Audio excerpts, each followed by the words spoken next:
Selamat siang semuanya. Assalamualaikum warahmatullahi wabarakatuh. Bisa Waalaikumsalam. dengar suara saya? Bisa, Bu. Oke ya.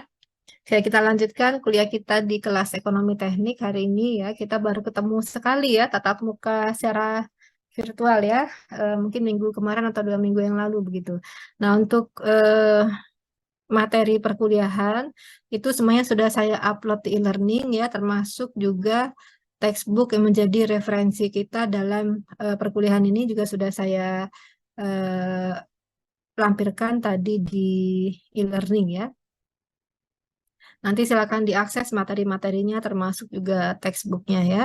Nah mungkin eh, kebetulan jadi begini, masalahnya ini adalah eh, kami yang mengajar mata kuliah di bidang manajemen konstruksi, rekayasa konstruksi ini agak agak ini ya, agak kesulitan mengatur jadwal karena jumlah dosennya berkurang, sementara mata kuliahnya cukup banyak di S1 dan S2 begitu ya. Nah, sehingga eh, ngatur waktunya agak kerepotan begitu. Belum lagi ditambah dengan kegiatan-kegiatan lain gitu ya, di luar jadwal mengajar saja ada kegiatan-kegiatan lain yang di kampus, di luar kampus gitu ya. Jadi agak kerepotan. Mungkin ini nanti saya minta waktu.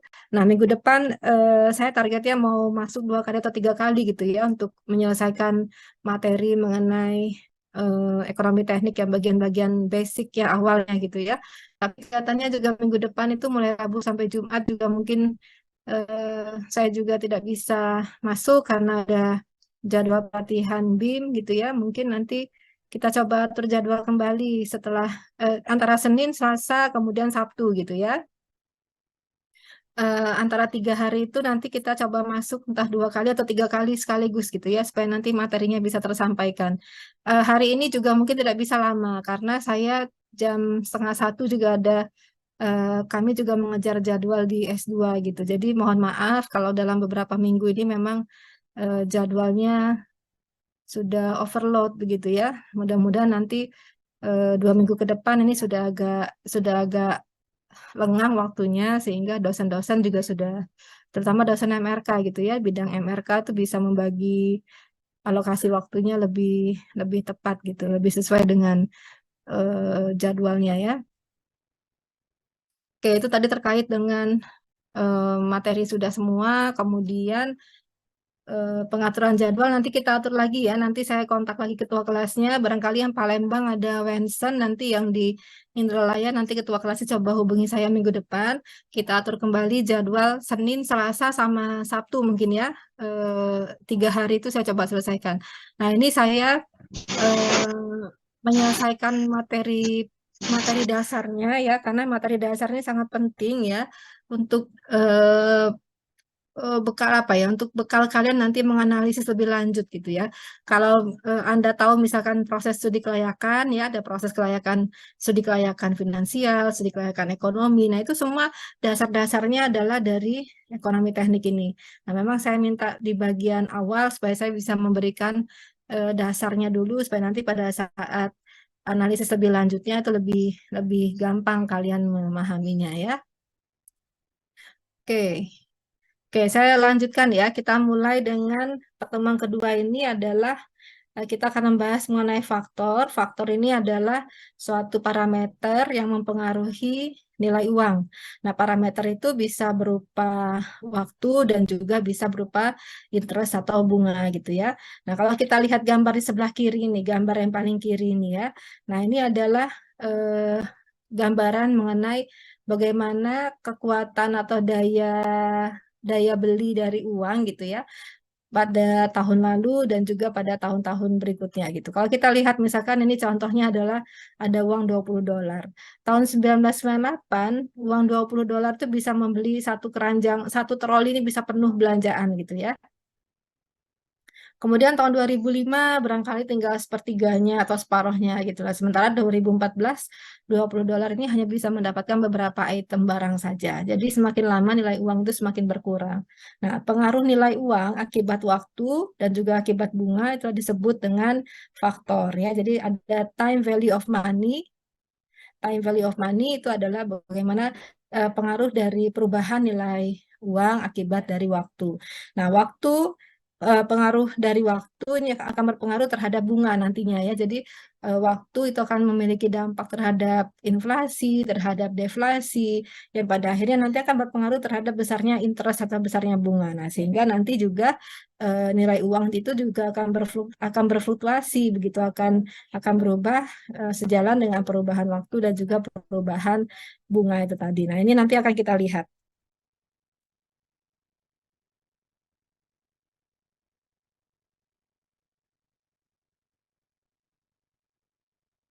Recording in progress. Jadi saya lupa nge-record. Oke, berikutnya kita lihat ini adalah learning outcomes kita untuk materi ini. Jadi dari pembelajaran hari ini nanti kami mengharapkan nanti Anda semua bisa memahami beberapa subtopik ini ya. Jadi kita melihat bagaimana faktor konversi antara nilai uang di masa depan atau future value-nya dengan present value-nya gitu ya. Atau juga bagaimana faktor konversi nilai uang antara nilai seragam tahunan atau annuity-nya dengan nilai present value-nya. Demikian juga nilai seragam tahunan dengan future value-nya. Semua itu bisa kita konversi nantinya. Dari berbagai faktor ini, barangkali yang paling powerful itu menurut saya adalah konversi nilai-nilai uang baik itu present value maupun annual series tadi ke dalam present value-nya ya. Jadi present value ini adalah faktor konversi yang paling powerful untuk memberikan gambaran real gitu ya, mengenai berapa sebetulnya nilai dari uang yang ada gitu ya. Jadi kalau kita membayangkan uang itu misalkan 50 tahun ke depan akan sulit membayangkan harganya berapa begitu. Atau misalkan dapat uang seragam tahunan atau bulanan begitu ya, akan sulit mendapatkan nilai sekarangnya berapa. Nah, kalau kita mengkonversi itu menjadi nilai sekarang, kita bisa mendapatkan gambaran nilai sesungguhnya itu berapa sehingga ini juga bisa menjadi dasar pengambilan keputusan yang tepat gitu ya. Misalnya terkait dengan rencana investasi misalnya 20 tahun ke depan itu investor akan mendapatkan tingkat pengembalian dari investasinya di proyek infrastruktur misalnya sebesar 18 triliun misalnya ya, tapi itu 20 tahun ke depan baru mendapatkan uang sebesar 18 triliun. Nah, 18 triliun 20 tahun ke depan itu orang nggak akan sulit mendapatkan gambaran apa namanya nilai realnya kira-kira berapa begitu. Sehingga keputusan si investor untuk nanti oke, saya akan ambil proyek ini atau saya akan batalkan proyek ini karena pertimbangan nilai uangnya itu adalah paling tepat menggunakan nilai present value ya, sehingga ini nanti semua faktor ini, faktor future value, kemudian juga annual series-nya ya, itu bisa dikonversi menjadi present value semua untuk memberikan gambaran yang lebih real mengenai nilai uang. Nah, kemudian faktor ini sendiri sebetulnya nilainya kan bermacam-macam gitu ya, tergantung dari tingkat inflasi, kemudian dari waktu juga. Nah, kadang-kadang juga faktornya sendiri juga masih menjadi pertanyaan, bagaimana menentukan nilai faktor yang tepat gitu ya. Katakanlah investasi misalkan 20 tahun yang akan datang, apakah interestnya atau bunganya akan sama dengan hari ini atau beberapa tahun sebelumnya? Tentu itu akan berbeda gitu ya. Mungkin beberapa tahun ke depan tingkat inflasi akan lebih tinggi atau bisa lebih rendah gitu ya. Nah, menentukan nilai faktor itu sendiri juga bisa kita lakukan perhitungannya. Nah, di sini nanti kita coba berikan gambaran mengenai metode perhitungan nilai faktor gitu ya. Kemudian juga eh, ada juga skema cash flow yang sifatnya itu berupa gradien. Gradien itu adalah peningkatan atau penurunan nilai suatu uang ya, suatu cash flow dalam bentuk bisa dia aritmetik, bisa juga dia geometrik. Kalau aritmetik dia berupa suatu nilai yang sifatnya konstan, kalau geometrik dia berupa persentase. Nah, itu nanti juga akan kita bahas. Kemudian juga diharapkan juga nanti Anda bisa menghitung berapa nilai interest yang tepat, kemudian juga periode analisis yang tepat untuk suatu cash flow. Nah, jadi ini adalah learning outcomes kita untuk untuk mempelajari nanti bagaimana menentukan faktor yang berpengaruh terhadap nilai uang ya. Oke, kita lihat uraiannya satu persatu ya. Nah, yang pertama adalah kita lihat ada faktor konversi nilai uang antara nilai future value dengan nilai present value-nya. Ini kita sebut dengan apa namanya single amount factor ya. Jadi single amount factor ini adalah faktor yang mengkonversi nilai uang di masa depan menjadi present value-nya atau nilai sekarang, atau sebaliknya dari nilai sekarang kita bisa konversi berapa nilai uang di masa depannya. Nah, kira-kira ini adalah dua skemanya ya. Yang pertama ini adalah kalau kita diketahui misalkan nilai present value-nya sudah ada.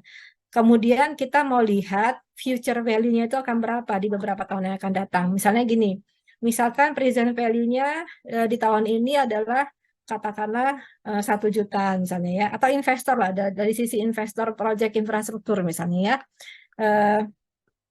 Misalkan diberikan gambaran bahwa nanti misalkan proyek jalan tol ya, pembangunan proyek jalan tol ini membutuhkan biaya misalkan saat ini itu sebesar atau katakan pendapatan dari si investor jalan tol saat ini itu sebesar misalkan 1 miliar misalnya gitu ya di tahun ini. Lalu kemudian uang 1 miliar itu dia akan konversi 10 tahun yang akan datang, uang itu akan jadi berapa? Nah, itu bisa dikonversi menggunakan faktor yang disebut dengan single payment present worth. Ya, jadi single payment present worth adalah kita menentukan berapa nilai uang di masa yang akan datang jika nilai saat ini diketahui. Nah, demikian juga sebaliknya, misalnya investor tadi diberikan gambaran bahwa oke, dari Bappenas nanti memberikan gambaran bahwa studi dari Bappenas menunjukkan bahwa 10 tahun yang akan datang itu potensi pendapatan dari investor di jalan tol ini adalah sebesar katakanlah 10 miliar misalnya gitu ya, 10 tahun yang akan datang. Atau 100 miliar gitu ya, 10 tahun yang akan datang ya. Nah, kemudian investor tadi berpikir 100 miliar 10 tahun yang akan datang itu kira-kira nilai sekarangnya setara dengan berapa? Nah, itu kita sebut dengan apa itu single payment present worth. Kita mencari P jika diketahui nilai F-nya ya. Nah, jadi kedua skenario cash flow seperti ini bisa kita konversi dari future value, bisa kita cari present value-nya, demikian juga sebaliknya. Nah, secara matematis untuk mencari nilai future value, kemudian nilai present value jika diketahui salah satu parameternya adalah menggunakan dua persamaan seperti ini. Jadi future value bisa kita cari dari present value dengan mengalihkan faktornya. Faktor ini adalah 1 plus I pangkat N. Dari mana persamaan-persamaan ini? Silahkan kalian pelajari lebih lanjut bagaimana turunan secara matematisnya ada di textbook yang sudah saya berikan. Ya. Nah, ini sebetulnya hanya matematika sederhana saja, sehingga nanti kita bisa menghasilkan pola atau rumusan general seperti ini. Ya. Nah, ini adalah formula untuk mencari nilai F jika diketahui nilai P, dan ini sebaliknya, mencari P jika diketahui nilai F-nya. Ya. Jadi kebalikan dari ini saja.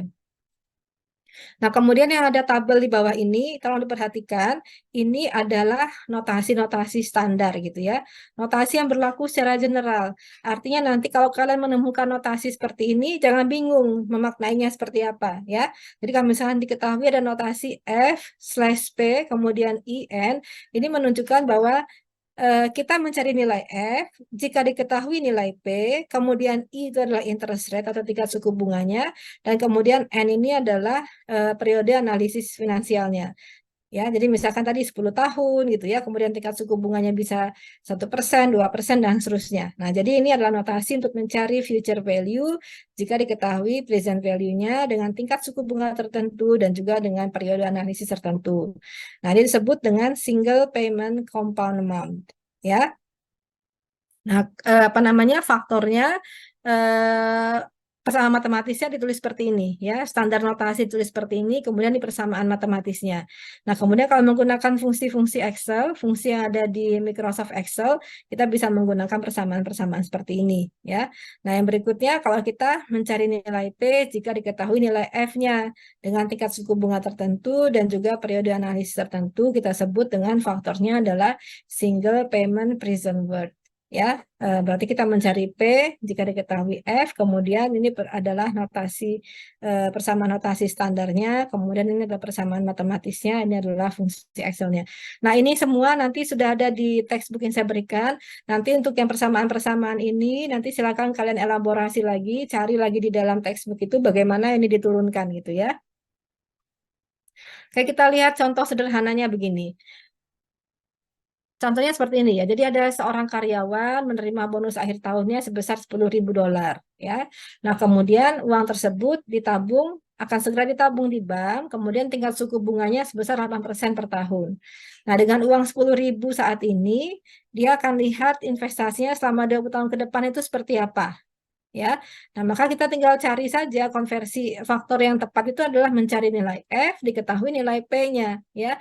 Berarti secara matematis kita bisa buat persamaan seperti ini. F itu adalah P dikali dengan faktornya adalah 1 plus I pangkat N, di mana I adalah tingkat suku bunga sebesar 8% per tahun, kemudian N adalah periode analisisnya. Karena dia akan melihat nilai uangnya dalam periode analisis 20 tahun, maka N-nya adalah 20 tahun. Sehingga kita bisa tentukan nilainya bahwa uang $10.000 ini tadi selama 20 tahun ke depan itu akan menjadi $46.000 lebih ya. Jadi kira-kira seperti itulah bayangannya. Artinya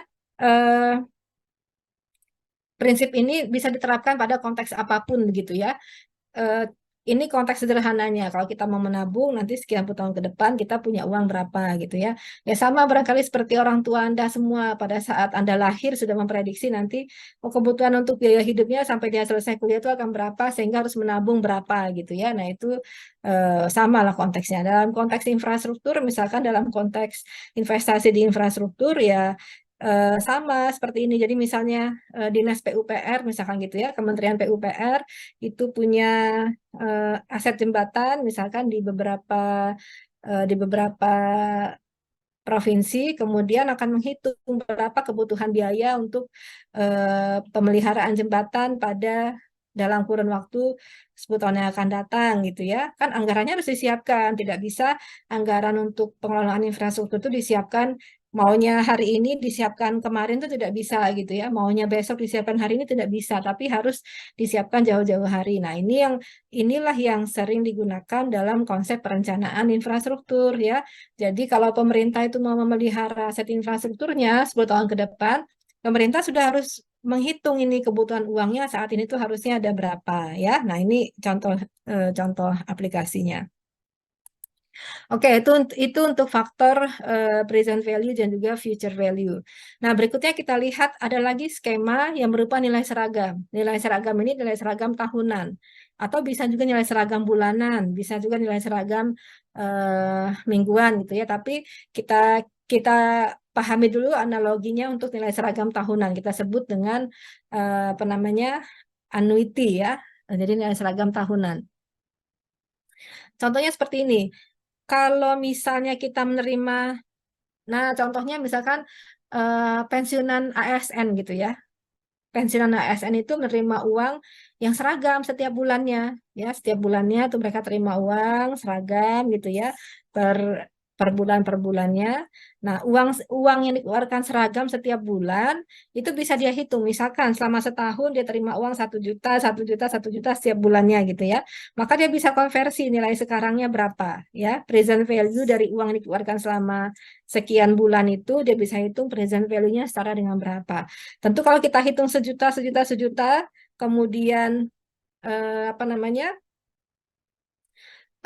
Dengan tingkat suku bunga tertentu mungkin tidak akan jadi 12 juta nilai sekarangnya gitu ya karena ada faktor yang disebut dengan tingkat suku bunga tadi. Nah, tapi kira-kira analoginya seperti itu bahwa cash flow yang disebut dengan annual series ya, annual series atau annuity series ini adalah cash flow yang berupa pengeluaran atau pendapatan yang sifatnya seragam, bisa itu bulanan, bisa itu tahunan itu ya. Jadi ada periode-periode apa namanya pendapatan atau pengeluaran yang seragam. Nah, itu bisa kita konversi nilai yang diterima atau dikeluarkan secara seragam itu bisa kita konversi present value-nya menjadi berapa. Demikian juga sebaliknya, nilai yang kita ketahui pada saat ini, kalau mau kita distribusikan secara seragam pada setiap periode, ini juga bisa kita dapatkan konversinya ya. Nah, ini adalah mencari P jika diketahui A itu disebut dengan uniform series present word ya. Sementara mencari nilai seragam ini jika diketahui nilai P-nya itu disebut dengan faktor capital recovery ya. Nah, ini juga sering ditemukan dalam analisis-analisis proyek-proyek infrastruktur ya, proyek-proyek berskala besar. Bagaimana investor itu mendapatkan pendapatan yang misalkan pendapatan rutin tahunan gitu ya, atau pengembalian biaya dari pemerintah rutin secara tahunan gitu, dia bisa konversi nilai sekarangnya kira-kira jadi berapa gitu ya. Apakah menguntungkan, apakah menarik atau tidak, sehingga nanti investor bisa memutuskan oke akan berinvestasi di proyek ini atau tidak berinvestasi di proyek ini karena nilai P-nya atau present value-nya ternyata tidak menarik, akan lebih menarik kalau mereka investasikan uang mereka di proyek yang lain gitu ya, atau diinvestasikan dalam skema-skema yang lain. Nah, itu contohnya. Atau contoh aktual lainnya adalah kalau kalian lihat jalan yang dikerjakan oleh Balai Preservasi Jalan di kawasan sekitar dari Soekarno-Hatta ya, dari Soekarno-Hatta sampai ke Simpang Keramasan itu ya. Nah, itu adalah proyek yang pengelolaannya adalah menggunakan skema KPBU. KPBU itu kerjasama pemerintah dengan badan usaha atau istilah asingnya adalah Public Private Partnership ya. Nah, jadi proyek itu adalah proyek yang pendanaannya itu disediakan bersama-sama antara pemerintah dengan swasta. Contoh paling gampangnya jalan tol gitu ya, itu contoh paling gampang dari proyek KPBU. Nah, tetapi yang di ruas jalan dari Soekarno-Hatta sampai ke Simpang Kramasan itu adalah contoh KPBU yang menggunakan skema availability payment. Nah, availability payment ini adalah skema pendanaan infrastruktur oleh pihak swasta ya. Jadi ada investornya, investor itu mengeluarkan uang sejumlah misalkan 8 triliun misalnya gitu ya. 8 triliun untuk pemeliharaan jalan dalam jangka waktu yang panjang. Jadi kontrak KPBU di ruas jalan tadi itu mencapai 15 tahun. Kontraknya sampai 15 tahun. Nah, selama 15 tahun itu tadi pihak swasta tadi harus mengeluarkan uang sebesar katakanlah di sini ada 8 triliun ya. 8 triliun. Nah, kemudian itu peran swastanya. Peran pemerintah di mana? Nah, peran pemerintah adalah mengembalikan ya menggunakan sistem cicilan uang yang disediakan oleh pihak swasta tadi ya.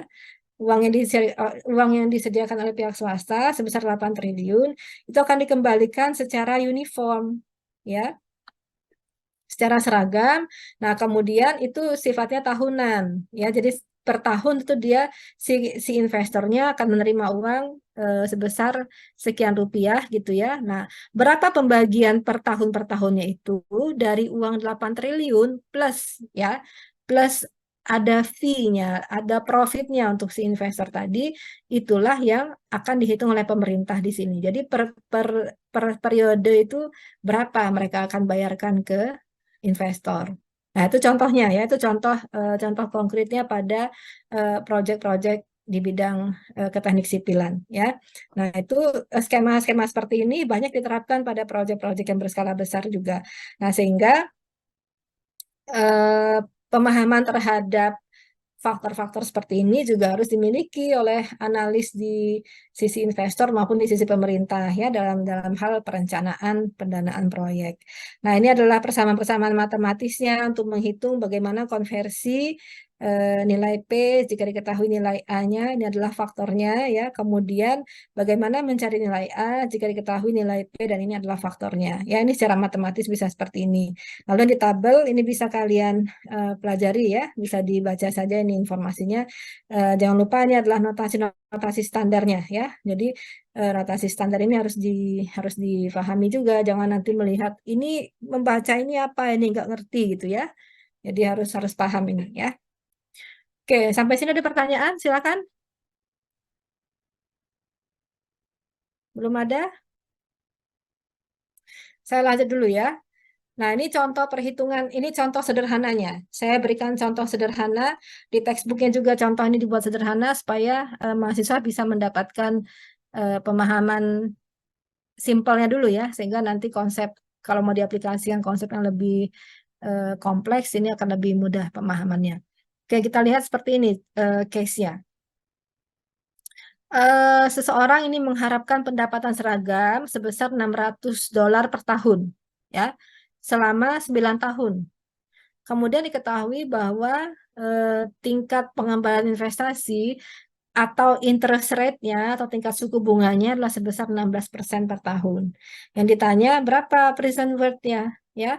Kalau kita mau mencari diketahui nilai annuity-nya, kemudian diketahui nilai N-nya, diketahui nilai I-nya, maka kita bisa gunakan formula uniform series present worth. Ya, kita bisa mencari present worth-nya berapa dari skema seperti ini.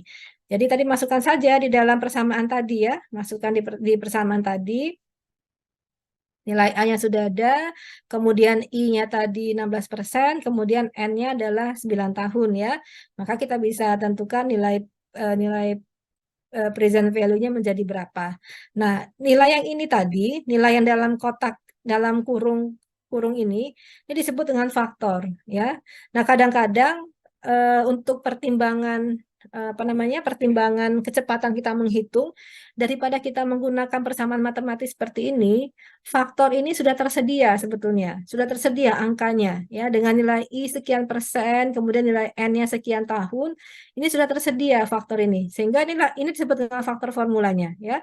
Nah, faktor formula ini sebetulnya sudah ada nilai-nilai faktornya. Nilai faktor ini bisa kita cari di tabel faktor ya. Nah, tabel faktor itu ada di halaman berapa di textbook itu, rasanya di halaman 500. Sebentar, saya coba. Saya stop share dulu ya, saya tunjukkan nilai faktor itu ada di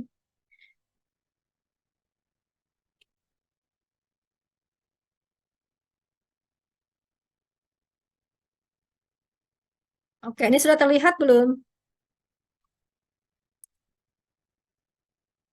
Sudah kelihatan belum? Sudah, Bu. Oke ya. Nah, ini adalah tabel faktor namanya. Tabel faktor ini bisa membantu kita menghitung cepat ketimbang kita melakukan operasi matematis terhadap persamaan-persamaan formula tadi ya, terhadap persamaan-persamaan faktor tadi 1 plus I pangkat N gitu ya, per 1 per sekian-sekian-sekian gitu ya. Nah, jadi cara paling gampang kita bisa menggunakan, cara paling cepatnya kita bisa menggunakan tabel faktor. Yang penting adalah kita tahu berapa tingkat suku bunganya, kemudian berapa periode waktu analisisnya, kemudian ini faktornya adalah faktor apa? Apakah konversi nilai F ke dalam P, atau konversi P menjadi F, atau konversi A mencari A jika diketahui F, atau sebaliknya dan seterusnya gitu ya. Nah, ini bisa kita telusuri, bisa kita ambil dari sini. Misalnya, kita kembali ke contoh tadi ya, saya stop share kembali. Itu semua ada di textbook yang sudah saya share ya. Nanti tinggal kalian lihat saja nanti di sana. Aduh, sorry, ini. Oke, kita kembali ke soal ini. Sudah kelihatan ya?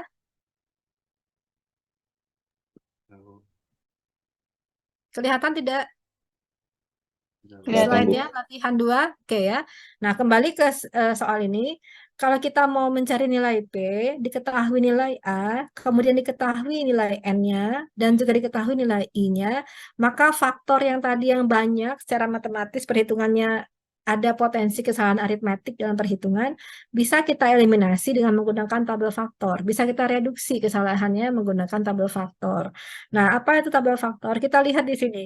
Diketahui bahwa I-nya tadi 16%, maka kita cari dalam tabel tadi yang untuk nilai I 16%. Kalau yang tadi saya contohkan yang pertama, tabel satunya adalah tabel untuk nilai I-nya adalah 0,25% gitu ya. Nah, kemudian nanti cari sampai ketemu tabel yang tingkat suku bunganya 16%. Ketemunya tadi di tabel 20 ternyata di buku tadi ya. Nah, kemudian dari I 16%, kita tinggal cari berapa periode waktunya dan kemudian faktor yang mau kita konversi itu apa. Nah, kalau kita lihat di sini soalnya N-nya adalah 9 ya, karena periode analisisnya 9 tahun. Kemudian yang mau kita cari adalah faktor konversi dari mencari nilai P diketahui nilai A-nya. Nah, maka kita tinggal tembak saja dari sini ya, dari 16% ini, kemudian kita mencari faktor ini untuk nilai N-nya adalah 9 tahun. Maka ketemu nilai faktornya adalah 4,6065 ya. Ketimbang kita menggunakan persamaan-persamaan yang tadi ya, akan ada kemungkinan kita melakukan kesalahan perhitungan. Jadi kalau kita menggunakan faktor seperti ini akan lebih cepat perhitungannya juga ya. Nah, jadi kita bisa tinggal kalikan saja ya, $600 dikalikan dengan faktornya sehingga nanti ketemu nilainya sekian dolar. Nah, itu adalah cara paling gampang kita melakukan operasi matematis untuk menentukan nilai uang menggunakan berbagai faktor seperti ini. Nah, untuk berikutnya saran saya adalah daripada melakukan perhitungan matematis menggunakan formula-formula matematis tadi, akan lebih cepat kalian menggunakan tabel seperti ini saja ya. Jadi nanti kalau misalkan ada latihan atau ada ujian, kalau diperbolehkan menggunakan tabel faktor, silakan menggunakan tabel faktor saja. Tapi kalau untuk kepentingan-kepentingan nanti, seandainya kalian sudah bekerja, cara paling gampangnya gunakan tabel faktor ini. Kecuali kalau nanti faktornya ternyata tidak ada gitu ya. Di contoh-contoh awal tadi, tabel 1 untuk tabel faktor ini adalah untuk I-nya 0,25% ya. Kemudian tabel 2-nya untuk I-nya adalah atau interest rate-nya adalah 0,5%. Naik terus, kemudian 0,75%, kemudian 1%, kemudian berikutnya dia perkelipatan 1% ya. 2%, 3% sampai dengan sampai berapa puluh persen gitu ya. Tetapi ada kemungkinan nanti tingkat suku bunga itu tidak berupa nilai persis 16%, 17% gitu ya. Ada kemungkinan misalkan nanti tingkat suku bunganya 16,25% misalnya. Nah, angka 16,25% tadi itu tidak ada di tabel bunga, di tabel faktor bunga ini, sehingga mau tidak mau harus kita gunakan persamaan matematis tadi ya. Atau nanti kita menggunakan persamaan interpolasi linear dan lain sebagainya ya. Jadi ini adalah contoh kalau misalkan ini adalah panduan yang paling sederhana ya, panduan yang paling cepat melakukan perhitungan dengan menggunakan tabel faktor seperti ini. Oke, jadi kalau kita mau mencari nilai konversinya, kalau dia mendapatkan uang sebesar $600 per tahun, 9 tahun selama 9 tahun, kemudian diketahui tingkat suku bunga 16% per tahun, maka kita bisa hitung bahwa uangnya sekarang itu adalah senilai $2.764 gitu ya, kira-kira seperti itu. Oke, ada pertanyaan sampai di sini? Kalau tidak ada, saya lanjut ya. Berikutnya kita lihat, kalau tadi kita konversi nilai A dengan nilai P atau sebaliknya. Sekarang kita bisa konversi nilai A tadi bisa kita konversi menjadi nilai F atau sebaliknya. Jadi nilai annuity ya, annual series di sini kita bisa konversi future value-nya menjadi berapa. Atau juga sudah diketahui misalnya annual series yang sudah ada, kemudian kita bisa hitung future value-nya berapa. Kalau ini diketahui future value-nya, kita bisa hitung berapa annual series-nya ya. Nah, ini adalah persamaan-persamaan matematisnya ya. Kembali lagi ini adalah yang disebut dengan faktor ya. Tetapi faktor ini bisa kita cari dari menggunakan data tabel faktor tadi. Asal diketahui nilai I dan juga nilai N-nya itu berada di dalam tabel faktor tadi ya. Ini nama-nama faktornya ya. Ini adalah formula faktornya, kemudian notasinya seperti ini adalah fungsi-fungsi Excel-nya. Jadi kalau nanti kalian menggunakan, kalau misalkan perhitungannya sudah sangat banyak, sebaiknya menggunakan fungsi Excel ya, daripada dihitung manual. Kalau menggunakan Excel-nya akan lebih gampang, kemudian juga nilai I-nya akan dikalkulasi secara matematis ya. Sehingga tidak sulit mengurangi juga mereduksi tingkat kesalahan pada saat kita menggunakan perhitungan secara manual untuk menghitung faktor-faktor ini. Oke, kita lihat contoh sederhananya seperti ini ya. Jadi diminta mencari berapa ekivalensi nilai uang $1.000 yang diinvestasikan setiap tahun setelah 8 tahun yang akan datang. Ya, jika diketahui tingkat suku bunganya adalah 14% per tahun. Nah, kalau kita mau mencari nilai F, diketahui nilai A, maka namanya formulanya adalah Uniform Series Compound Amount Factor ya. Nah, ini kita bisa gunakan persamaan-persamaannya seperti ini ya. Jadi F itu adalah nilai A dikalikan dengan faktornya. Nah, kembali lagi faktor tadi karena 14% ini adalah angka faktor yang pasti ada di tabel faktor, maka sebaiknya gunakan dari tabel faktor ini saja, tidak usah menghitung menggunakan persamaan atau formula matematisnya tadi ya. Jadi untuk tingkat suku bunga 14%, kemudian kita mau mencari konversi nilai F, jika diketahui nilai A-nya, maka kita tinggal tembak saja faktor ini dengan periode analisisnya berapa tahun. Di contoh soal ini adalah 8 tahun, maka kita bisa ketemu faktornya adalah sebesar 13,23 ya. Sehingga ketemu nilainya nanti future value-nya setelah 8 tahun akumulasi nilai di sini tadi ya, yang 1000 itu adalah setara dengan 13.000 dolar gitu ya. Jadi kalau 1000 kalikan 8 belum tentu jadi 80 gitu ya. Belum tentu jadi 8.000 tergantung dari tingkat suku bunganya. Ini disebut dengan faktor ya. Jadi kalau tingkat suku bunga itu akan mempengaruhi nilai uang. Waktu juga akan mempengaruhi nilai uang. Semakin panjang periode waktunya, nilai uangnya juga akan semakin bertambah gitu ya. Atau bisa jadi semakin berkurang. Nah, itu. Nah, kemudian bagaimana kalau faktor tadi ternyata tidak ada di dalam tabel faktor? Contohnya tadi, kita mau mencari misalkan faktor diketahui tingkat suku bunga misalkan 16,25%. Nah, itu akan sulit gitu ya, tidak akan ketemu di tabel faktor. Maka cara paling gampangnya adalah mencari nilai faktor dengan menggunakan interpolasi. Kita asumsikan bahwa faktor tersebut berupa interpolasi linier ya. Jadi bukan hanya nilai faktor yang bisa kita ketahui dari interpolasi linier ini, termasuk juga adalah periode analisis sebetulnya ya. Bisa kita cari dari proses interpolasi linier seperti ini.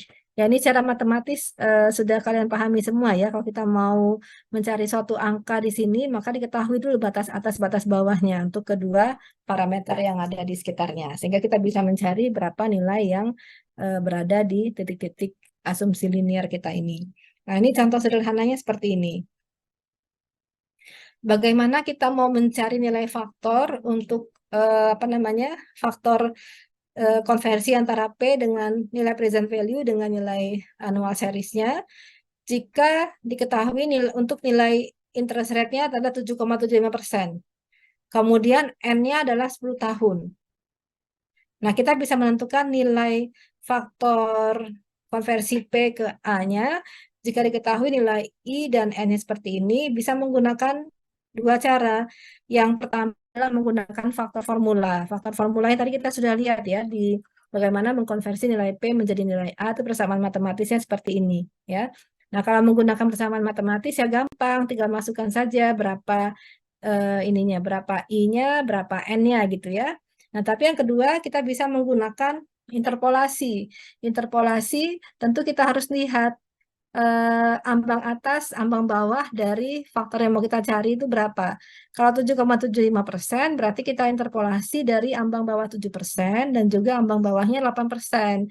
Nah, kemudian cari untuk tingkat suku bunga 7%, nilai F-nya itu berapa? Di tabel tuh kita bisa cari gitu ya. Kalau di tabel 7% untuk konversi P ke A nilainya adalah sebesar 7,02 sekian ya. Kemudian untuk yang tingkat suku bunga 8%, itu konversi P ke A-nya faktornya menjadi 6,71 sekian.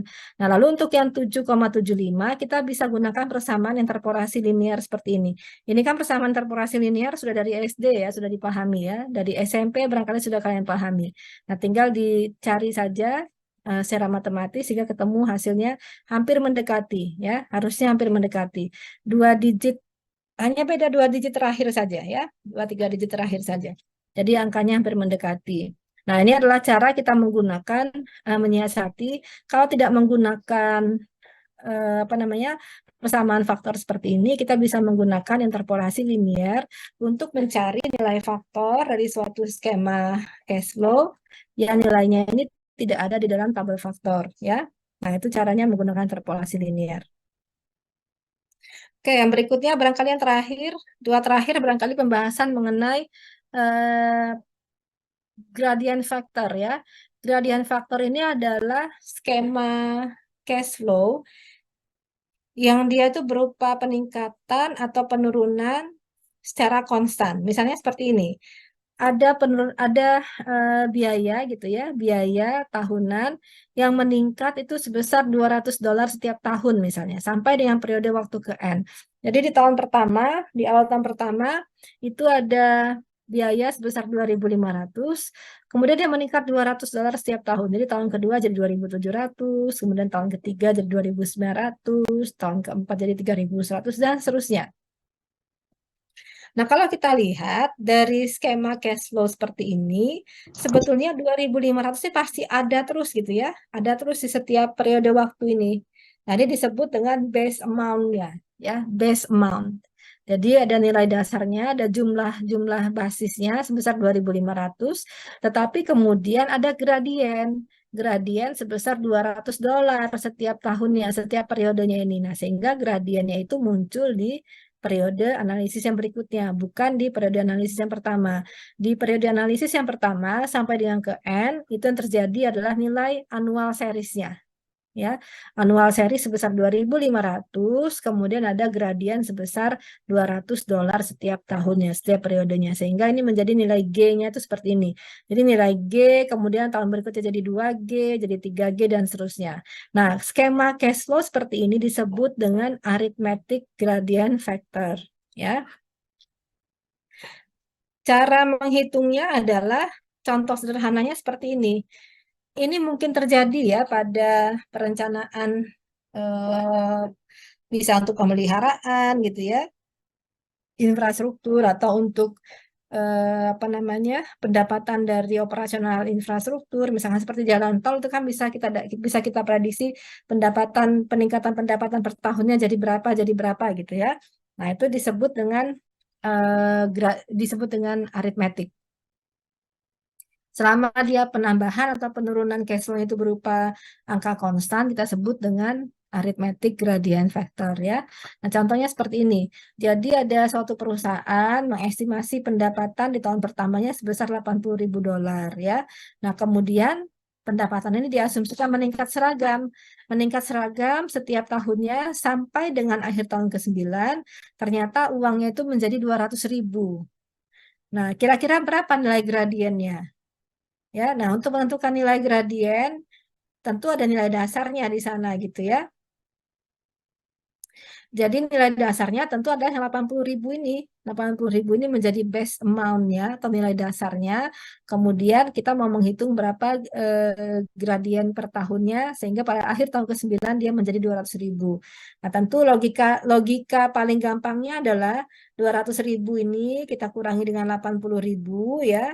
Kemudian selisihnya itu kita bagi dengan periodenya. Ya, karena ini ada 1, 2, 3, 4, 5, 6, 7, 8 periode, maka kita bagi menjadi 8 periode. Ya, jadi selisih antara 200.000 dikurang 80.000 adalah 120.000 dibagi 8.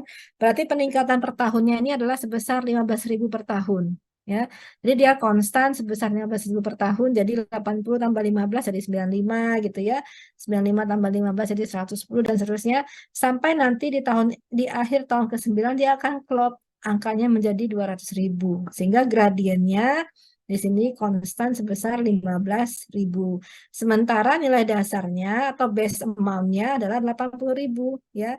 Setiap tahunnya akan ada terus 80.000 gitu. Nah, ini disebut dengan cash flow berupa arithmetic gradient. Ini juga mungkin sangat sering terjadi dalam proses perencanaan pembiayaan infrastruktur ya, proyek-proyek infrastruktur.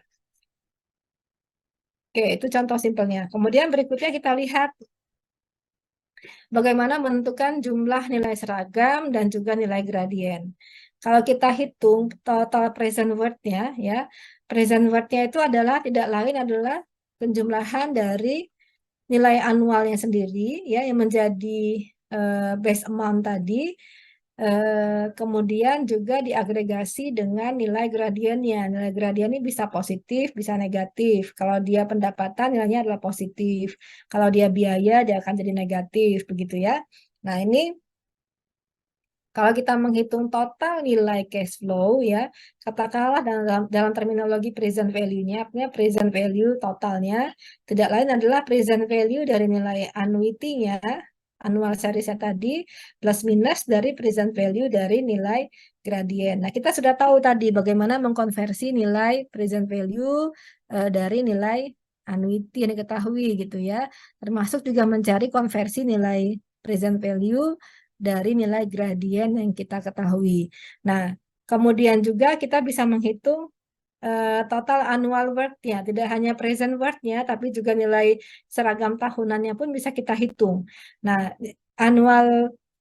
annuity totalnya tidak lain adalah annuity per tahunnya ya, seragam sama sekian sama periode analisis plus minus dari gradien annuity-nya.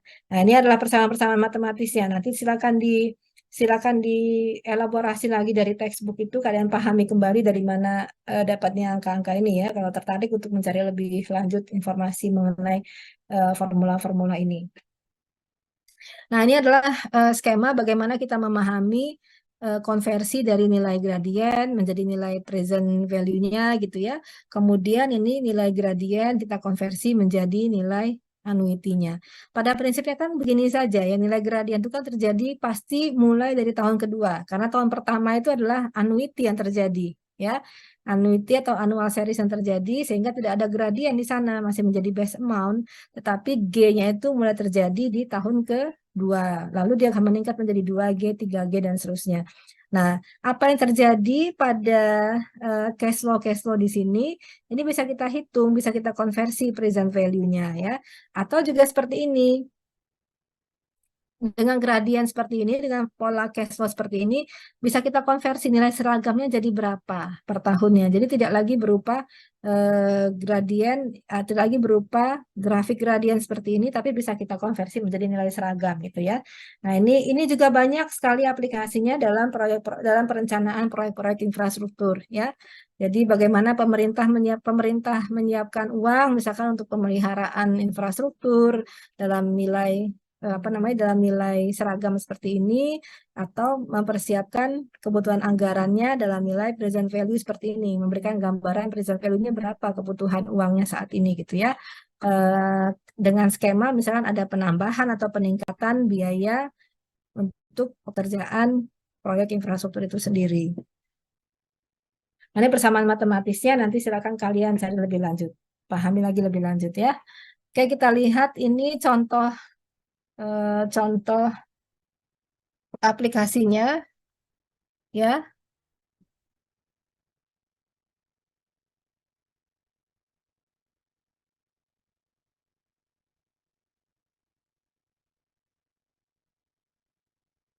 Oke, kita lihat lagi ya.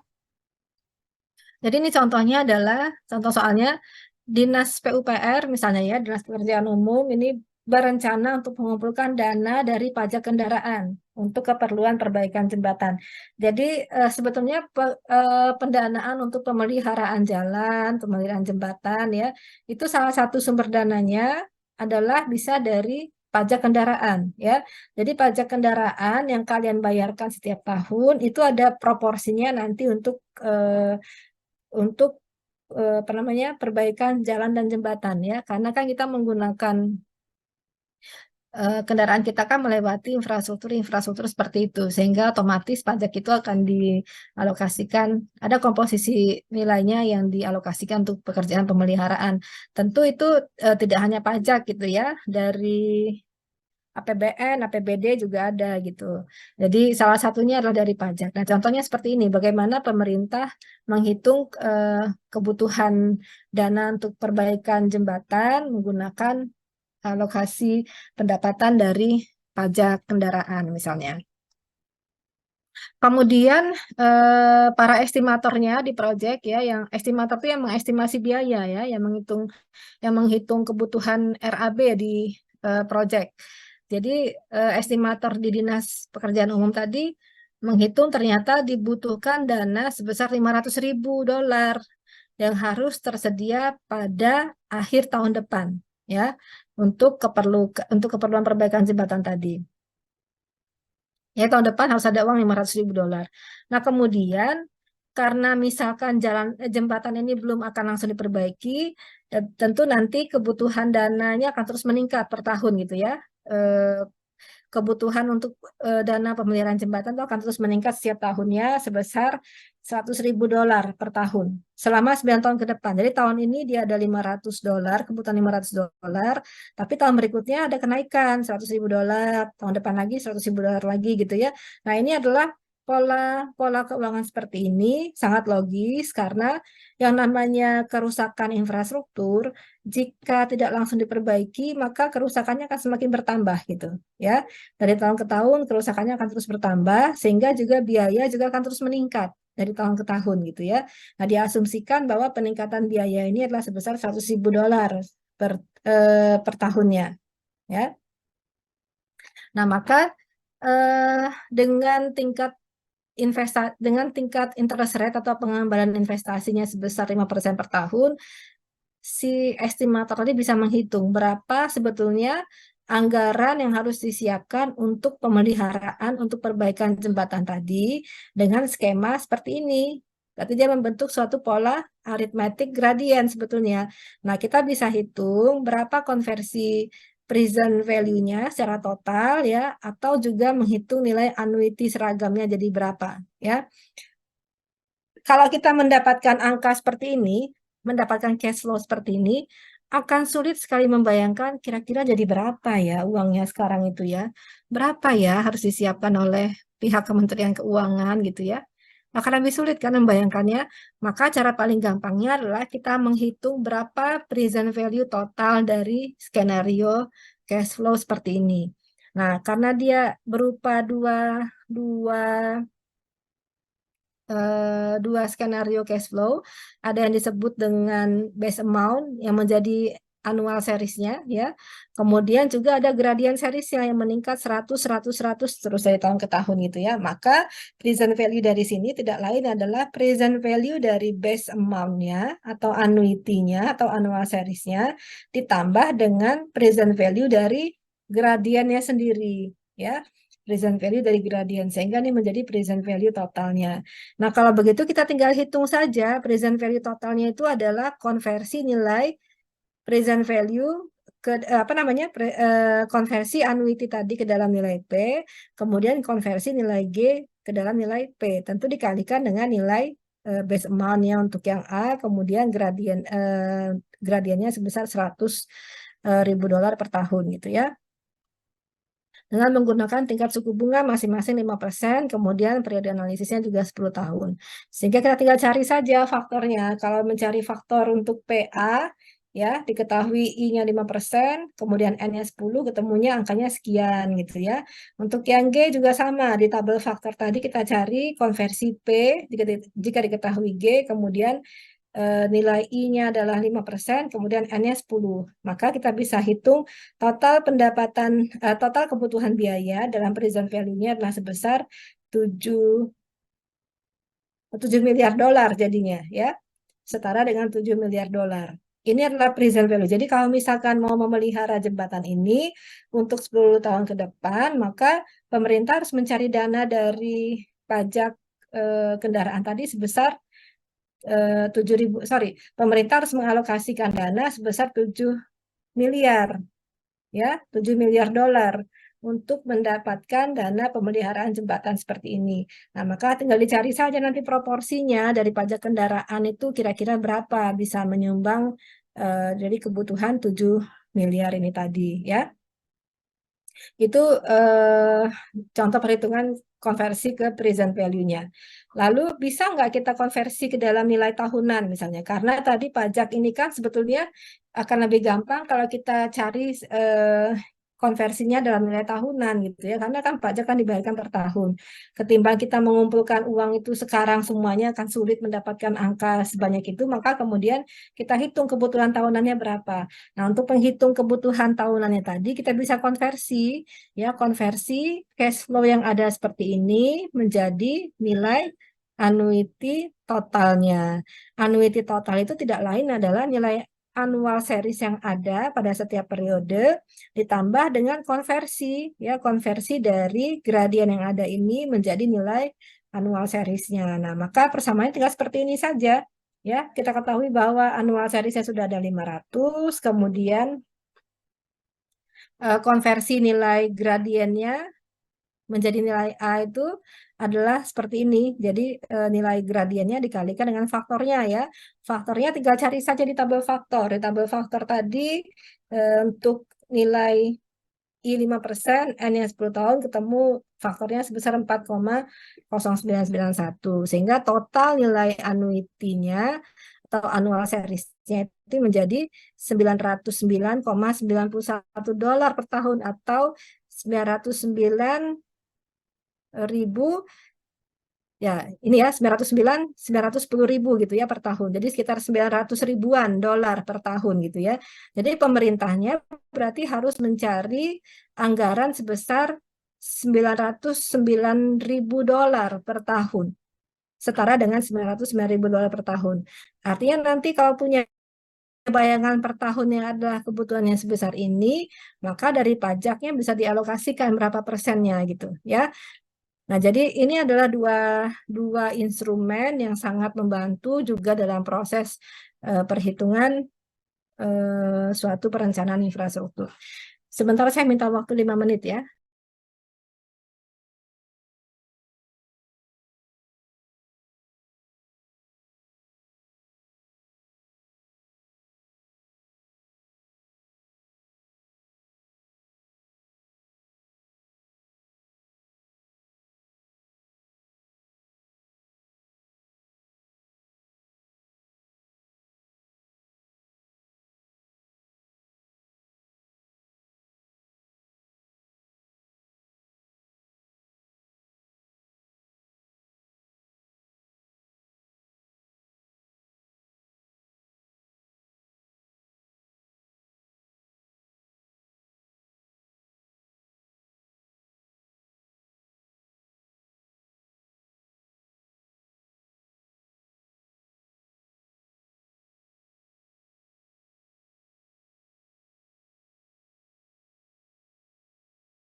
Nah, jadi ini adalah contoh bagaimana nanti perencanaan infrastruktur menggunakan konsep-konsep seperti ini. Nah, berikutnya kita lihat lagi contoh yang berikutnya adalah mungkin saja ya perubahan cash flow itu bisa berupa gradien, tapi dalam bentuk geometrik gradien. Geometrik gradien itu artinya peningkatan atau penurunan cash flow itu terjadi dalam nilai yang berupa persentase ya. Jadi misalkan pendapatannya meningkat 10% per tahun misalnya gitu ya. Atau biaya meningkat 10% per tahun, bisa juga menurun gitu ya.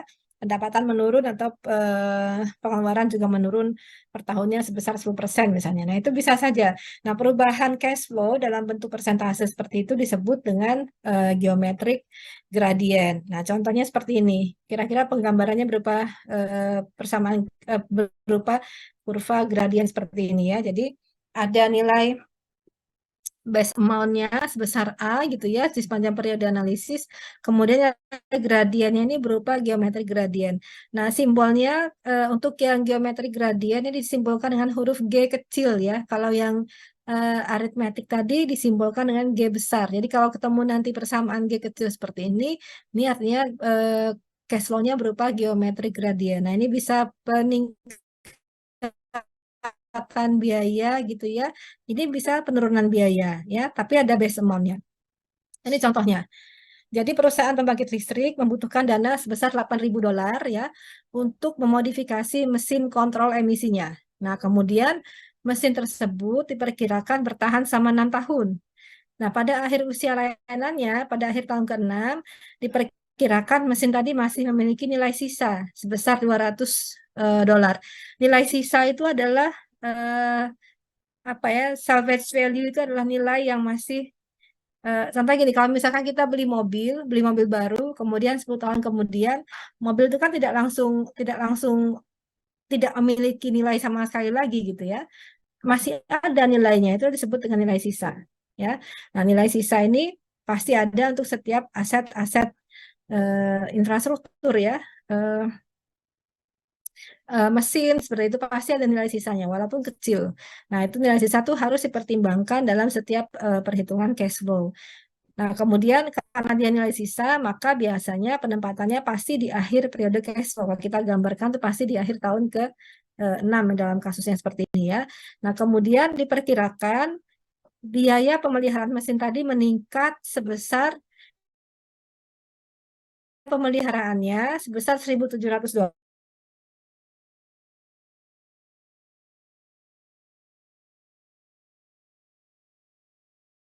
Seperti persentase ini disebut dengan geometrik gradien. Dia akan meningkat terus sebesar 11%. Kalau kita gambarkan berarti tahun pertama itu adalah 1.700 base amount-nya. Kemudian tahun kedua dia akan menjadi 1.700 dikalikan dengan peningkatan biayanya sebesar 11% gitu ya. Tahun berikutnya juga sama lagi gitu ya, meningkat jadi 11% dari yang tahun kedua. Tahun keempat juga sama, meningkatnya 11% dari tahun ketiga dan seterusnya. Nah, pertanyaannya adalah kita bisa menghitung ekivalensi present worth dari investasi ini jika diketahui tingkat suku bunganya 8% per tahun. Nah, perhatikan di sini bahwa untuk analisis cash flow berupa gradien, ada nilai yang geometrik gradien ya. Geometrik gradien itu ada nilai geometrik gradiennya sendiri, kemudian juga ada tingkat suku bunganya sendiri. Semuanya sama-sama dalam nilai persentase. Jadi hati-hati pada saat menghitung cash flow-nya. Bentar, Kak.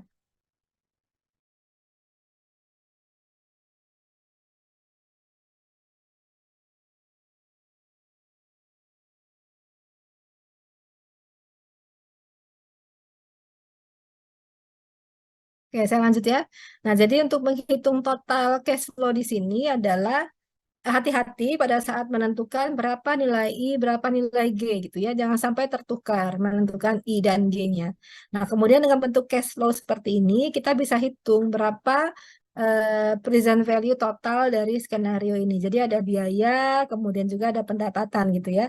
Kalau biaya, penggambaran di cash flow-nya pasti dia akan di bawah. Kemudian simbolnya pasti akan negatif gitu ya. Maka dia berupa pengurangan. Tapi kalau dia pendapatan seperti nilai sisa gitu ya, nilai sisa itu diasumsikan sebagai nilai aset gitu ya, sehingga nilainya menjadi plus. Maka dia akan berupa tanda plus di sini. Nah, kalau kita mau mengkonversi present value dari cash flow seperti ini, maka harus dilihat adalah ada present value sebesar $8.000 berupa biaya, sehingga dia menjadi minus 8.000. Kemudian di sini juga ada pasti akan jadi minus karena biaya dia berada di bawah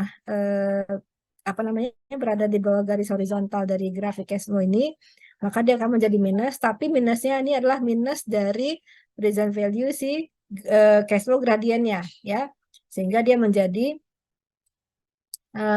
present value gradien seperti ini.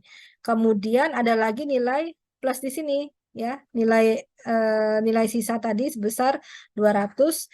Tapi jangan lupa 200 di sini adalah future value-nya yang harus kita konversi ke dalam nilai present value di sini. Sama juga seperti gradien ini harus kita konversi ke dalam nilai present value-nya. Nah, sehingga kalau kita lihat, kalau kita tuliskan secara apa namanya, kalau kita formulasikan ya, kita formulasikan dari kasus seperti ini, persamaan present value total dari cash flow ini adalah minus 8.000 ya, karena ini sudah menjadi present value karena berada di titik ke 0, kemudian dikurangi dengan present value dari skenario gradien ini menjadi minus PG. Nah, PG itu sendiri adalah tidak lain persamaannya seperti ini, ada di slide tadi sebelumnya ya. Kemudian ditambah dengan nilai sisa. Nilai sisanya sebesar 200, tapi harus kita konversi menjadi present value dari future value sebesar 200 ini.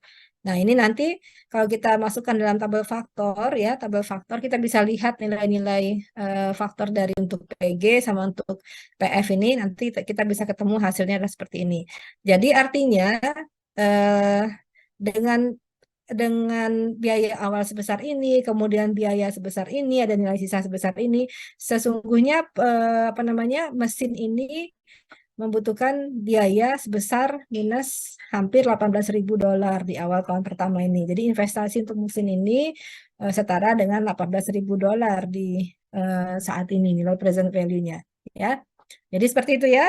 Nah, jadi itu saja mungkin yang apa namanya, bahan untuk pembahasan mengenai faktor ya. Kalau ada pertanyaan silakan. Ada pertanyaan?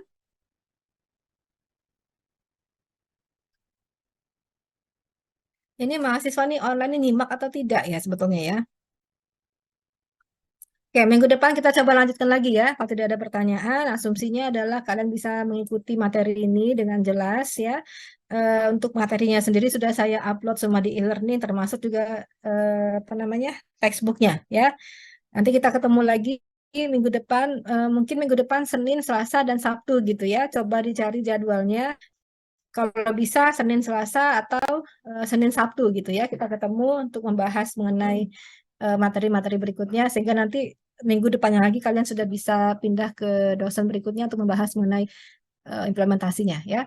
Barangkali itu saja dari saya. Kalau ada diskusi, tidak ada pertanyaan, saya tutup sesi kita siang hari ini.